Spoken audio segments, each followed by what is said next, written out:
Well, he was a member of the U of R Rams coaching staff, now current member of the Saskatchewan Roughriders coaching staff, assistant special teams coach Jeff Stusek. Jeff, thank you for taking the time. My pleasure. Thanks for having me.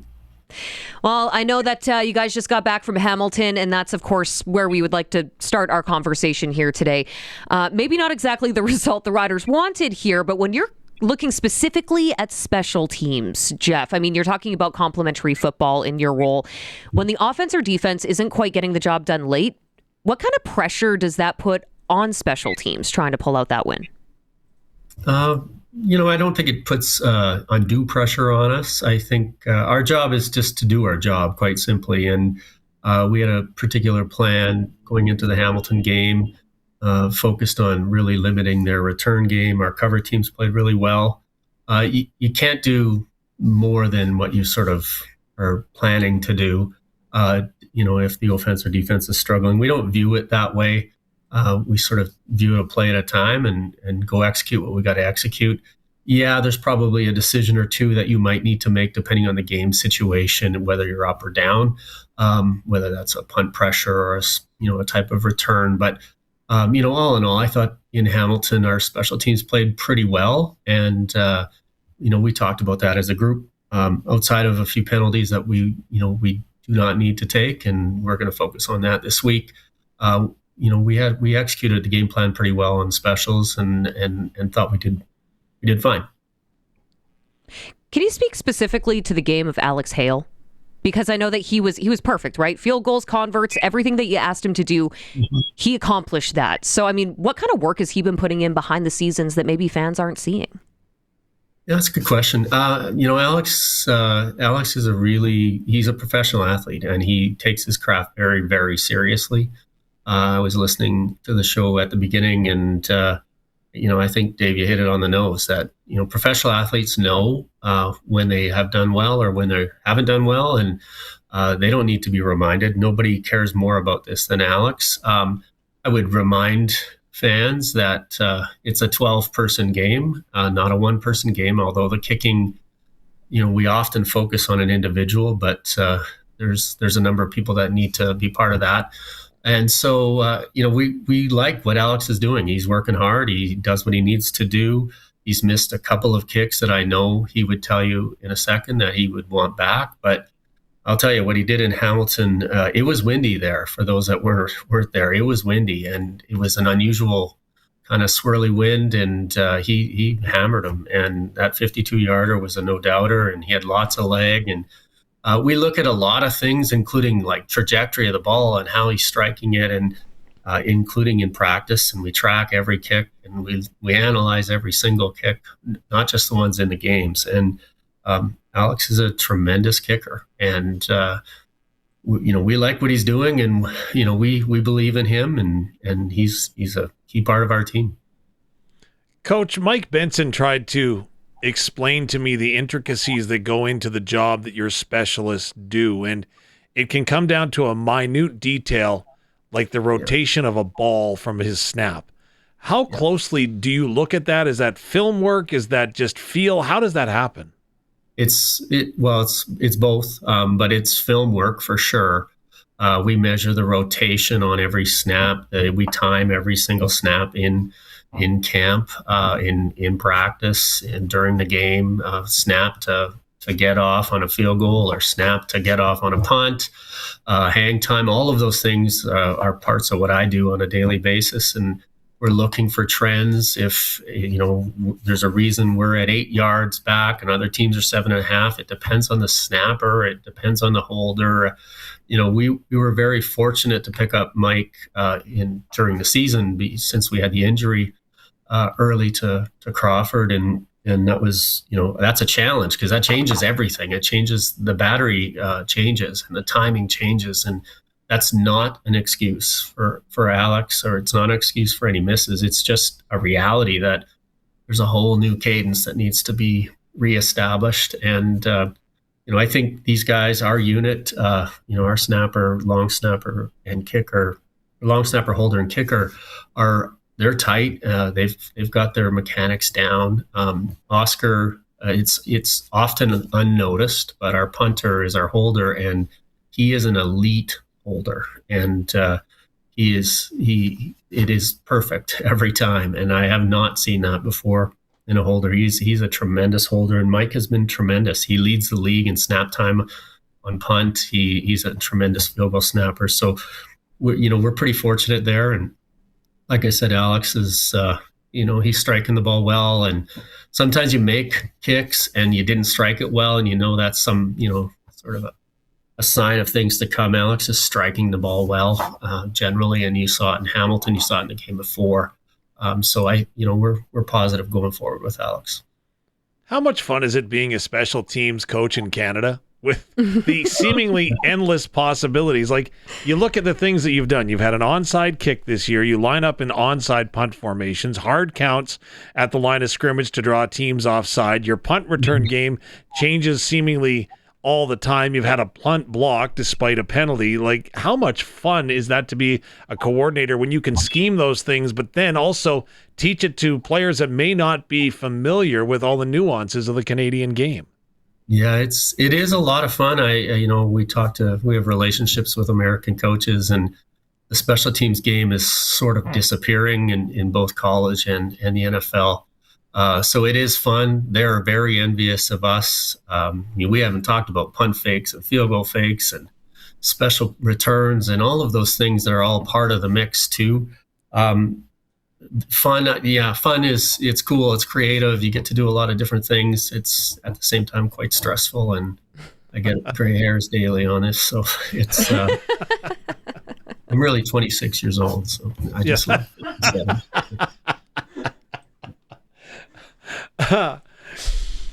it. You'd mentioned Oscar in his field goal hold, but sometimes I relate the fact that a punter can sometimes be viewed as having the driver in your bag, where you line up at the golf tee and you just go ahead and you hammer it and you hope for the best, just looking for as much distance as you can. That's not often the case when it comes to a punter. And how has he done in placing the punts where you want them to be?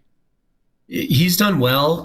Oscar is a high-level punter as well. I didn't mean to diminish his skill set there. He did spend some time with the Minnesota Vikings last year. He was a great punter for Auburn. He has all the shots. He can do a lot of things. Now, again, to the average fan, and even back when I was a younger guy, we would look at punters and averages and say the guy with the highest average is the best punter. And that's simply not the case. And if you look at the returners in the CFL game, if we punt the ball 10 yards further than we want it to, Isaiah Wooden from Hamilton or Janarian Grant from Toronto will make you pay.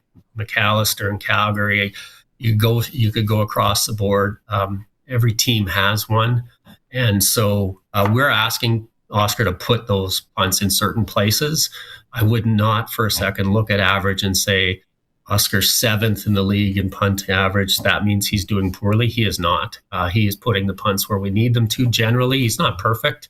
Nobody is. And sometimes we've had some windy games, and that pushes the ball around a little bit. But he gets the ball off the quickest in the league, which matters. That eliminates or it reduces the chances of punt blocks and things like that. But he can hit that low liner. He can hit the Aussie style, and he can let it go too. And so it depends what we're asking him to do. And Kent does a really good job of sort of coaching him before he goes out on each punt to tell him what he's looking for. And Oscar just delivers. There's been a lot of turnover on special teams from last year compared to this year. And I also understand, Coach, that, you are also kind of new to the special teams on the coaching staff when it comes to the Saskatchewan Roughriders in 2026. So how much fun has that been to learn together? It's good. It's good. It's still coaching for me. I've coached special teams for a lot of years and spent it as coordinator at the Rams and in other situations. In some ways, coaching is coaching, and it doesn't matter who it is. But I think that's the biggest challenge with coaching special teams is managing the roster, because on offense, if your guys are healthy, those guys come back, and you know who the backup is. And in special teams, a single injury can have a huge impact, even when you don't expect it. And so if you lose, a starter in the defensive backfield, then a player like Jackson Ford, who was a 4-team specialist for us, now is a starter as a safety, and then that impacts where he played in specials. We can't play him in all the spots we did, and so we've had a lot of change and a lot of turnover, and so have a lot of teams. But that's another key part of what I do during a game. But what Kent and I do during the week is manage that roster, and we go through it daily because this guy might be up, this guy might be down. Now, what does that impact? And so then you got to teach, and then back to the other question. Then you get it, from the previous, you get an American kid up here. We had an experience a couple of weeks ago. New player came in, and I was showing him the Outlaw, our punt return team, and I saw him looking at the screen, and he's all of a sudden counting the players, and he's like, "There's 12 guys on the field." And I said, "Yeah, there's 12 guys on the field." So you kind of got to start from scratch. A yard off the ball, last touch out of bounds, all those things that are uniquely Canadian aspects, and then just apply it to special teams. But honestly, the players here are tremendous. The coaches are tremendous, and it's a very supportive environment. So a new player comes in, or a new coach for myself coming in, you get up to speed pretty quick, because there is really one job. Our job is to be 1-0 every week, and there's no excuses about we can't give less than full effort. So that's what we're up against. Coach Stusek, if you've talked with some of your former athletes that you've coached, the one thing that they point out from the University of Regina program, and even the U of S as well, but they talk about how it is such a pro approach that happens at the university level and has been carried them over into the professional game. So saying and hearing that, do you coach any differently from the way that you did at the U of R when you're dealing with amateur athletes to now in the CFL where you're dealing with pro athletes? Yeah, it's a really good question. Yes and no. Mark McConkey and I did a lot of the build, if you will, of the current culture of the Rams, and the style and the practice planning and the behaviors and the values and all of those things. And those are transferable. And so I'd say none of that is different. Being a rider, there's a strong value system here and expectations around performance and behavior. So that's not that. It's a little different. We'll have 30-year-old athletes, playing for the Riders, and we'll have 17-year-old athletes coaching, that you're coaching with the Rams. And, life is different. And so the challenges of an 18-year-old is different than a challenge of a 30-year-old. And sometimes it's the same. And so, no, not a lot. I think the one difference is, a professional football player, this is their job. And so, yeah, they're here with us for 4 to 5 hours a day, but they're also spending 4 to 5 hours more prepping on their own, whether that's lifting or going through the material. And so there's just a high expectation. Essentially, teach it once, it's expected to be known. I wouldn't say that's the case at the university. They got studies, they got other issues. For me, you're trying to get the focus of a player while they're with you at the university. You still have the focus of a player when they're not with you here with the Riders. I'd say that's the only difference, other than for me personally, the time. The time to be a professional coach is 10 to 12 to 14 hours every day, 7 days a week. That's not exactly the expectation at the university. I used to do that while I had another full-time job. So, there's some slight nuances there in the technology, and the support network is a little stronger here in the professional organization, but that's to be expected. So I've had the great opportunity. I was making a quick list of all the players that I've coached in Regina minor football or university or U16 or U18 that are in the CFL now. And the list got pretty long, and it's really cool when we get to play these teams on the road, and a player will come up and, "Hey, coach, how you doing? You coached me at this." And it's kind of cool. So you get to, I'm an old man now, so I get to see the sort of rewards of my work from the past. What's the over-under on how many text messages you're going to send McConkey once the Ram season gets underway, picking apart their special teams?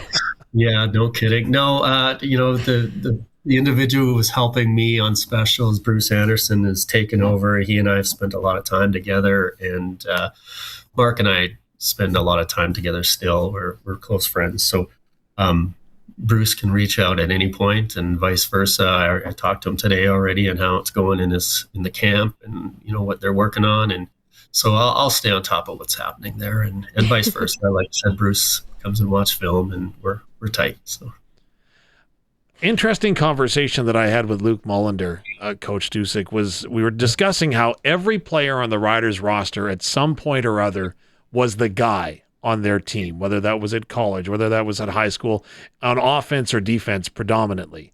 They come to the professional ranks, and now they're asked to play special teams, something that, maybe some of the players didn't even get much of an opportunity to do. But when you look at this Rough Rider team, the comment that he made was, look at the amount of pride that the special teams unit have, whether it's covering and blocking for a field goal attempt or going down and covering a punt. Where does that mantra come from, if you will, in that pride that the team takes in specials? Yeah, that's a really astute observation. We had this on the Rams, so I've kind of been blessed. We built it. I came to the Riders. Players beg us to be on specials. It is not the reverse. Nobody is saying, please take me off kickoff. They want to be on kickoff. They want to be on punt. I think it starts at the top. Corey has that. That's just an expectation. Kent does an amazing job of creating a culture, our junkyard dog culture, that guys want to be part of it. They hold themselves to incredibly high standards. We hold them to incredibly high standards. We do not take a star receiver or linebacker and say, oh, it's okay if you just sort of Cadillac or take it easy on this particular special teams. It gets called out in film. There's a high standard there. So it's a desire. And I think if I look at other teams that struggle with specials, I'd say it starts and ends with culture. And the culture of the Riders is that. I think what helps us is you have a player like Jameer Thurman, a vet who's been around the league, and he wants to play specials. And if he's not in, he's watching the guy the spot that he'd be in, and he will hold that player to account as well. And he's the first one, if we run into some special teams injuries and I need someone, I look back and he's ready to go. He grabs his helmet, and he can just jump in. And that kind of, the Riders have had those types of players. Roland Milligan was that way. Sam Emelis is that way. Jameer Thurman's that way. There's just guys that are ready to jump in and want to be part of it, and we have to hold them back. I know that I'm asking a Rams guy to say nice things about a Huskies guy, but Daniel Weeb. Stop talking, Dave, if you'd like. Hey, I've been dubbed honorary. Just saying. Just saying.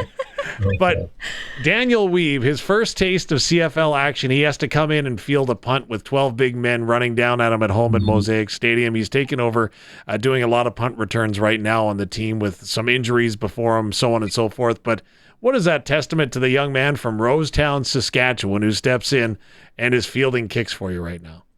Exactly. So I was the U18 head coach, and for a couple of years, and we won national championships. And the second one, we were in Kingston, and this young Daniel Weeb was a receiver that was trying out. He's from Rosetown. He played 9-man football. We're going against cover 2s, cover 3s. How are we going to beat a Quebec team that is loaded with Div 1 folks? And this kid was unbelievable. And so he did everything. He's tougher than nails. He made every catch. He was tough as he just do everything. And so that ended, and I was working with the Rams as well. So we recruited like heck to get him. He chose to stay home, which is completely understandable. I hated coaching against him in the Rams for 4 or 5 years because he killed us. He just killed us.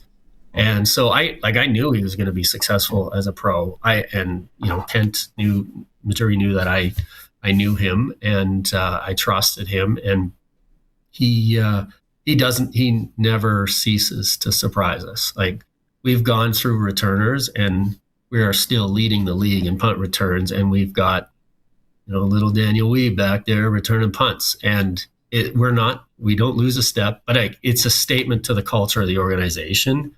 The standard doesn't lower. This is who we are. And so Daniel's amazing, but he will have an amazing career. And I have no doubt about that. Saskatchewan football players are built that way. Ryder Varga's that way. Jackson Ford's that way. Tanner Schmeckel's that way. You could go across the league. That's the kind of football player Saskatchewan produces, and they're just tenacious battlers. I know the team is now preparing to, look back at the tape, move ahead, go into BC, face the Lions this upcoming Sunday. But when we flip on the TV next weekend or listen to Dave and Luke's call from the broadcast booth at BC Place, what's one thing that you think passive CFL fans should pay closer attention to when it comes to the special teams unit? Because quite frankly, I think it's it's one of those phases of the game that maybe we take for granted. Yeah, you know what? Yeah, I think we do. I think the average fan might take special teams for granted, but you can learn a lot about a team by watching certain aspects. And so, if you are listening to Dave and Luke, that's great. And it's we score or they score a touchdown. Pay attention to what our field goal defend team does. How much effort they provide on that point after attempt. For most teams, it's a whatever play. We just got scored on, and it's a whatever play. For us, it's a message sender. How tough are we? Can we send a message? So, you look. I always look at a team. I watch their kickoff team and how fast do they run. I watch their punt team and how sound are they in protection, or how well are they coached. And I watch their punt return team and how aggressive are they in going after the punter or setting up that punt return. And you're going to learn about the team. And so offense, we all understand, and it's a quarterback driven league, and how are we running the ball, or how that's going is how it's going. We're used to that kind of stuff, but you'll learn a lot about the team, the core of the team, the heart of the team, by watching the special teams. Well, Jeff Stusek, I hope that you enjoy watching some Canada West preseason action this weekend. Best of luck in BC as well this week. Thanks. I appreciate the conversation. Well, thanks for taking the time, Coach. We appreciate it as always. My pleasure.